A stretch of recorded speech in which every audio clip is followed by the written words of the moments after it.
ઓલપાડ તાલુકાના સાંધિયેર ગામે સિંચાઈ કેનાલમાં કેમિકલયુક્ત પ્રદૂષિત પાણી છોડાતા ખેડૂતોમાં ભારે રોષ ફેલાયો છે।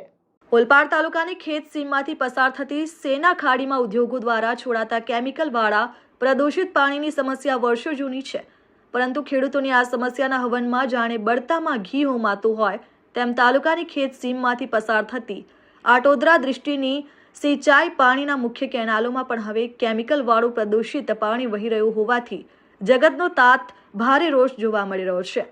ઓલપાડ તાલુકાના સાંધિયેર ગામે ખેડૂતો મુખ્યત્વે શેરડી, ડાંગર, નીલગીરી અને શાકભાજીનો પાક લેવાય છે, જે પાકો સિંચાઈ કેનાલ આધારિત ખેતી કરતા આવ્યા છે, પરંતુ કેટલાક કેમિકલ માફિયાઓ દ્વારા આ કેનાલમાં ઘણા દિવસોથી કેમિકલવાળું દૂષિત પાણી ટેન્કરો દ્વારા ઠાલવતા હજીરા પેટા વિભાગની અટોદરા 4L કેનાલ સહિત નહેરના વિવિધ ફાંટાઓમાં હાલ કેમિકલવાળું પ્રદૂષિત ગંદુ પાણી વહી રહ્યું છે, જેને લઈ ખેતી પાકમાં નુકસાન થાય તેવી ભીતિ સેવાઈ રહી છે। આ નહેરના પાણીનો ઉપયોગ વર્ષોથી ખેડૂતો ખેતીની સિંચાઈમાં કરી રહ્યા હોવાથી ખેડૂતોના પાકોને વ્યાપક પ્રમાણમાં નુકસાન થઈ રહ્યું છે। આ ઉપરાંત જળચર પાણીના જીવોના મોત સહિત ખેતરમાં કામ કરતા ખેત મજૂરો અને ખેડૂતો કેમિકલ્સવાળા પાણીના સંપર્કમાં આવતા ચામડીના રોગોનો થવાની સંભાવના પણ છે। જ્યારે આ પાણીના ઉપયોગથી હાલમાં ગામની ખેત સીમની કાળી જમીન સફેદ પડવાળી દેખાવા સહિત ખેતરના ઊભા ખેત પાકોમાં સુકારો જોવા મળી રહ્યો છે। સાંધિયેર ગામના ખેડૂતો દ્વારા કેનાલમાં કેમિકલયુક્ત પાણી જોવા મળતા કેનાલના વિડીયો પણ બનાવી ગામની કાર્યરત પિયત મંડળીના સંચાલકોને કરવામાં આવી હતી, જે બાદ સાંધિયેર પિયત સહકારી મંડળીનું વહીવટી સંચાલન કરતા ધર્મેશ પટેલે સિંચાઈ તંત્રને લેખિતમાં જાણ કરી યોગ્ય કાર્યવાહી કરવા ફરિયાદ કરી હતી। મારું નામ ધર્મેશભાઈ ઈશ્વરભાઈ પટેલ, સાંધિયેર। હું તાલુકા પંચાયત સભ્ય છું અને સાંધિયેર પિયત સહકારી મંડળનો સેક્રેટરી છું। છેલ્લા 15-20 દિવસથી આ ગામના ખેડૂતો દ્વારા નહેરમાં કંઈક કેમિકલવાળું પાણી આવે છે એવી ફરિયાદો આવતી હતી। આ બાબતે અમે સ્થળ નિરીક્ષકની રૂબરૂ તપાસ કરતાં માલુમ પડેલ કે નહેરમાં પુષ્કળ પ્રમાણમાં કેમિકલયુક્ત પાણી વેવરવામાં આવે છે। આ બાબતે અમે સુરત સિંચાઈ ખાતાના એક્ઝિક્યુટિવ એન્જિનિયર ભોયા સાહેબને ટેલિફોનિક ફરિયાદ કરી હતી, તેમજ ઓલપાડ હજીરા પેટા વિભાગના ડેપ્યુટી એન્જિનિયરને પણ ફરિયાદ કરી હતી। આ બાબતમાં અમને જણાવવામાં આવેલું કે ભાઈ આપણા પ્રિમાઇસીસમાં ધર્મેશભાઈ આ પાણી આ કેમિકલવાળું પાણી આવતું નથી, પરંતુ ઉપરવાસમાંથી આ કેમિકલવાળું પાણી છોડવામાં આવે છે।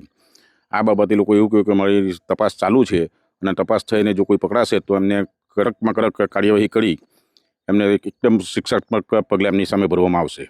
સાંધિયેર ગામની બાજુમાં દેલાડ, પરિયા, અટોદરા વગેરે ગામમાં આવેલ ઇન્ડસ્ટ્રીયલ ઝોનમાં ટેક્સટાઇલ યુનિટો તેમજ કેમિકલ્સ ફેક્ટરીઓ આવેલ છે। ખેડૂતોને શંકા છે કે આ ફેક્ટરીઓ દ્વારા કેમિકલ્સવાળું પ્રદૂષિત પાણી છોડવામાં આવી રહ્યું છે, જેની ફરિયાદ કરાતા હવે સિંચાઈ વિભાગ પણ એક્શનમાં આવ્યું છે અને કેનાલ વિસ્તારની આજુબાજુ ચેકિંગ કરવામાં આવી રહ્યું છે। જો કોઈ કેમિકલ માફિયા કેનાલમાં પાણી છોડાતા પકડવામાં આવશે તો તેની સામે કડક કાર્યવાહી કરવાની અધિકારીએ ખાતરી આપી હતી। મારું નામ છે તુષાર એન મોરી। હું અટોદરા સેક્શનમાં સેક્શન ઓફિસર તરીકે હજીરા પેટા ઓલપાડ તરફથી ફરજ બજાવું છું। છેલ્લા અઠવાડિયાથી અટોદરા ડિસ્ટ્રિક્ટ કેનાલમાં હજીરા બનાસમાંથી નીકળતી અટોદરા ડિસ્ટ્રિક્ટ કેનાલમાં કેમિકલયુક્ત પાણી ભળે છે, જેની ફરિયાદ નોંધવામાં આવેલી છે।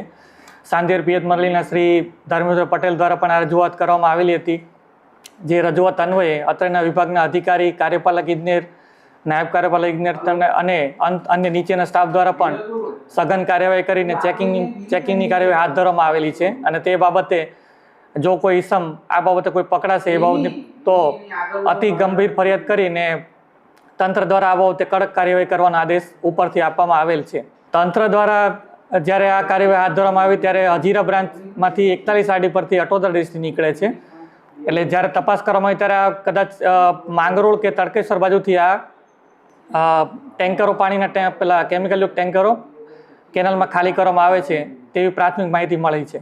તંત્ર દ્વારા પોલીસ જો કોઈ ઇસમ પકડાશે તો તેને તાત્કાલિક પોલીસના હવાલે કરવામાં આવશે અને જીપીસીબીને પણ એ બાબતની જાણ કરવામાં આવેલી છે। કેમેરામેન વિજય યાદવ સાથે જિગ્નેશ ઠાકોર, RN ન્યૂઝ, ઓલપાડ, સાંધિયેર।